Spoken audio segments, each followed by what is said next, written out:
I used to believe patience could mend anything, that if you loved someone enough, eventually they'd reciprocate.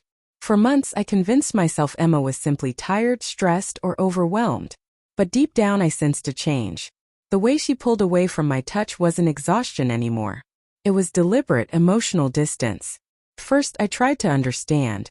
She'd roll over in bed, mumble something about an early morning, and I'd smile, pretending it didn't hurt. I told myself it wasn't rejection, it was just a rough day.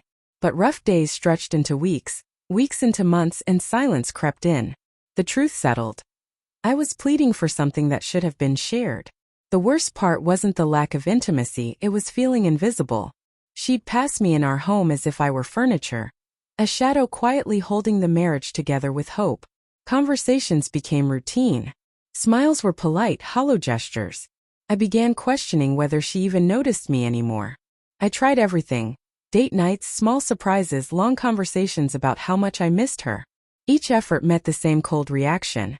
Stop making everything about that. She didn't interpret my actions as love. She saw them as pressure. Then it hit me. Maybe I had become someone who demanded closeness from a person unwilling to give it.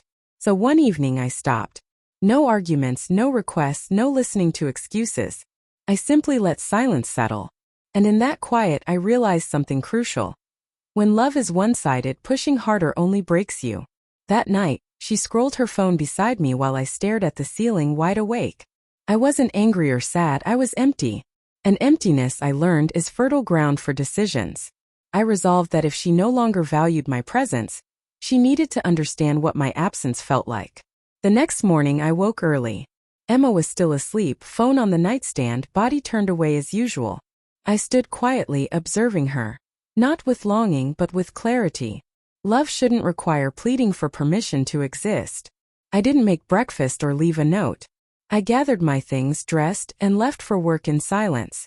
For years I had been predictable, same routines, smiles, constant effort. She had grown accustomed to my presence, regardless of her coldness.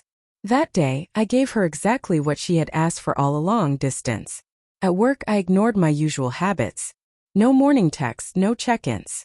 By evening my phone buzzed with her short message. "You okay?"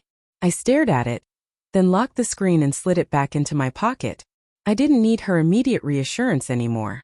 Returning home, the house felt strange. Quiet, not peaceful but tense.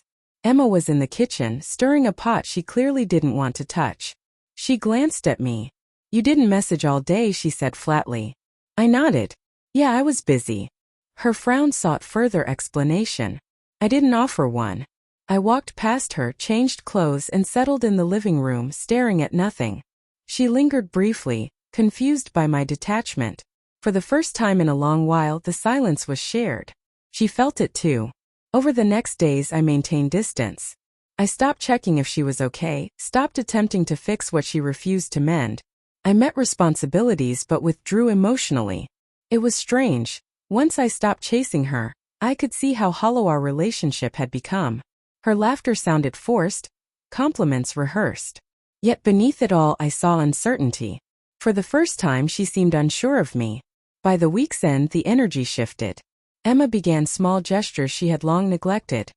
Offering coffee, wearing the perfume I loved. But I didn't respond with warmth. I was calm, detached, yet present. I had finally stopped trying to convince someone to love me the way I deserved. One evening she sat on the couch beside me. "You've been different lately," she said softly. I turned to her slowly. "Maybe I finally learned to match your energy," I said. Her eyes flickered, uncertain offense or fear. "That's not fair," she whispered. I smiled faintly. Neither of us was begging for love anymore. The silence that followed wasn't comfortable. Not for her. I could see the weight pressing down. The man who once waited for texts, stayed awake hoping she'd reach out, was gone. Days later she attempted intimacy. Her absent touch returned, but I didn't respond the same. It felt empty, like reviving something already consumed by fire. I looked at her gently. "Emma, this isn't about closeness anymore. It's about respect. And that's been missing for a long time." She froze. "Are you saying you don't want me?" I shook my head. "I'm saying I stopped begging for you." Silence. She looked away, tears welling, perhaps realizing too late that distance wasn't a tool for control. It was a warning she had ignored. That night, I packed a small bag and told her I'd stay with my brother for a while. No shouting, no dramatic exit, just calm. Because sometimes the loudest message comes in silence backed by action. Closing the door, I felt something I hadn't in years: control. Not over her, but over myself. In that moment, I understood a truth I should have recognized long ago. Love can't be demanded. It must either be freely given or not at all.